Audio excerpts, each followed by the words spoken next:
മുന്നണികൾക്കും ഒരുപോലെ സാധ്യതകൾ പ്രവചിക്കപ്പെടുന്നുണ്ട്. നിലവിലുള്ള ജനപ്രതിനിധിയോട് അമർഷമുള്ളവരുണ്ട്, പക്ഷെ ആ ജനപ്രതിനിധിനെ തുടരണം എന്ന് ആഗ്രഹിക്കുന്നവരുണ്ട്. അപ്പോൾ ജനങ്ങൾക്ക് എന്താണ് പൊതുവിൽ പറയാനുള്ളത് എന്നതുകൂടി കാണാം. കണ്ണൂരിലെ ജനങ്ങൾ എന്തു പറയുന്നു ജനശബ്ദത്തിലേക്ക്.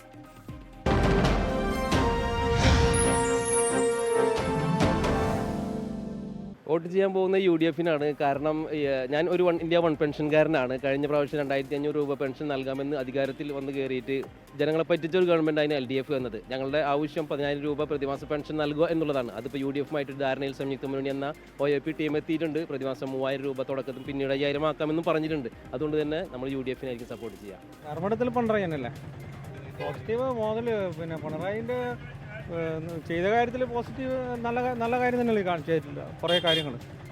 ഇവിടെ UDF-നെ ജയിക്കും. മൊത്തം 100 സീറ്റ് UDF. കണ്ണൂർ മണ്ഡലത്തിലായിരിക്കും UDF-നെ. ടിയോ മോനെ ഇല്ല അത് ഇപ്രാവശ്യം ഒരു പ്രശ്നം ഉണ്ടാവില്ല, ജയിക്കും.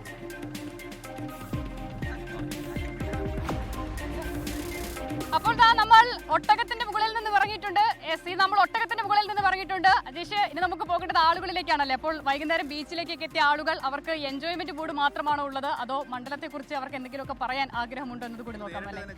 നമുക്ക് നേരിട്ട് ചോദിക്കാം. പക്ഷേ അതിനു മുൻപ് ഞാൻ ചോദിക്കട്ടെ, എന്തൊക്കെയാണ് ഇത്തവണ പ്രധാനമായും കണ്ണൂർ മണ്ഡലത്തിന്റെ ഏറ്റവും സ്വാധീനിക്കുന്ന ഘടകങ്ങൾ അജീഷ്? പ്രത്യേകിച്ചും കോൺഗ്രസിനെ സംബന്ധിച്ചിടത്തോളം വലിയ പ്രതിസന്ധി ഉണ്ടായിരുന്നു അവർക്ക്. സുധാകരൻ സ്ഥാനാർത്ഥിത്വം ഏറെക്കുറെ ഉറപ്പിച്ച മണ്ഡലമാണ്. അതിന് അദ്ദേഹം അവസാനം വരെ ഒരുപാട് ശ്രമങ്ങൾ നടത്തി. അങ്ങനെ ആ സ്ഥാനാർത്ഥിയെ പ്രഖ്യാപിക്കുന്നതിൽ ഒരുപാട് തടസ്സം നേരിട്ടു. ഡൽഹിയിൽ ഒരുപാട് ദിവസം നീണ്ട ചർച്ചകൾ. ഏറെക്കുറെ ഒരു വേള അദ്ദേഹം സ്വതന്ത്രനായി മത്സരിക്കാൻ പോകുന്നു എന്ന് വരെ കേട്ടു. അതിനുശേഷമാണ് ഒരു സ്ഥാനാർത്ഥിയിലേക്ക് എത്തുന്നത്. പിന്നീട് എങ്ങനെയായിരുന്നു കോൺഗ്രസ് ക്യാമ്പിന്റെ ഇവിടുത്തെ ചുരുങ്ങിയ ദിവസങ്ങളിലെ പ്രവർത്തനം? ഈ കെ സുധാകരൻ ഇവിടെ മത്സരിച്ചെങ്കിൽ ഒരുപക്ഷെ കോൺഗ്രസിന് കുറച്ചും കൂടി ഒരു ഈസി വാക്ക് ഓവർ ആയിരുന്നേനെ കണ്ണൂർ മണ്ഡലത്തിൽ. സ്വാഭാവികമായിട്ട് കെ സുധാകരൻ 3 തവണ MLA ആയ മണ്ഡലമാണ്, ജയിച്ചു വന്ന മണ്ഡലമാണ്.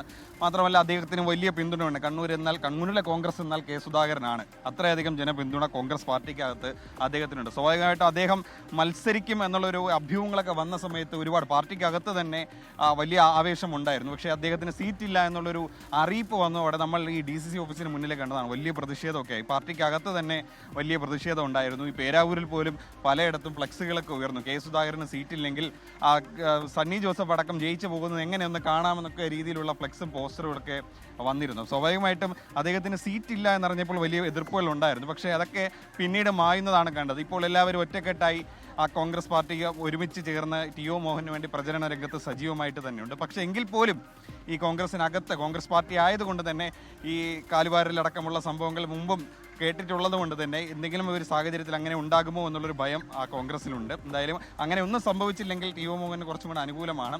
ഈ വികസനം തന്നെയാണ് പ്രധാനപ്പെട്ട ഒരു ചർച്ചാ വിഷയം ഇവിടെ. കാരണം ഇവിടെ ഞാൻ 5 വർഷം മുമ്പ് ജോലി ചെയ്യുന്ന ആ സമയത്ത് ഈ ഗതാഗത സൗകര്യം ആ കാലഘട്ടത്തിൽ നിന്ന് ഒരു പടി പോലും കണ്ണൂർ നഗരത്തിൽ ഒരു മാറ്റം വന്നിട്ടില്ല. കാരണം ചെറിയ റോഡുകളൊക്കെയാണ്. റോഡ് വികസനം വളരെ മോശമാണ്. താഴേച്ച് പോയെന്ന് പറയുന്ന ഒരു പ്രധാനപ്പെട്ട സ്ഥലമാണ്. ഇവിടുത്തെ തലശ്ശേരിയിലേക്ക് പോകുന്ന കോഴിക്കോട്ടേക്ക് പോകുന്ന ദേശീയപാത ഉൾപ്പെടുന്ന സ്ഥലമാണ്. അവിടെയൊക്കെ ഒരു മേൽപ്പാലം വർഷങ്ങളായിട്ടുള്ള ആവശ്യമാണ്. അവിടെ ഇപ്പോഴാണ് പണി തുടങ്ങുന്നത്. അങ്ങനെ ഒരുപാട് പ്രശ്നങ്ങളുണ്ട്.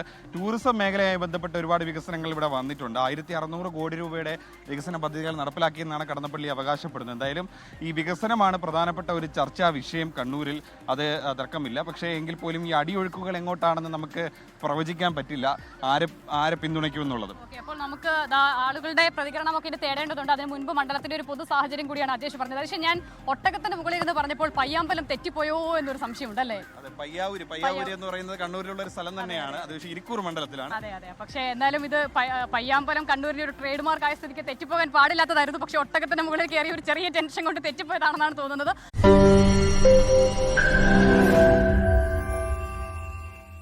ലോകത്തെവിടെയായാലും ഏത് സമയത്തും 24 വാർത്തകളും ഓഗ്മെന്റഡ് റിയാലിറ്റി പാക്കേജുകളും എക്സ്പ്ലെയിനറുകളും വിശദമായി കാണാൻ ഞങ്ങളുടെ YouTube ചാനൽ നിങ്ങൾക്ക് സബ്സ്ക്രൈബ് ചെയ്യാം.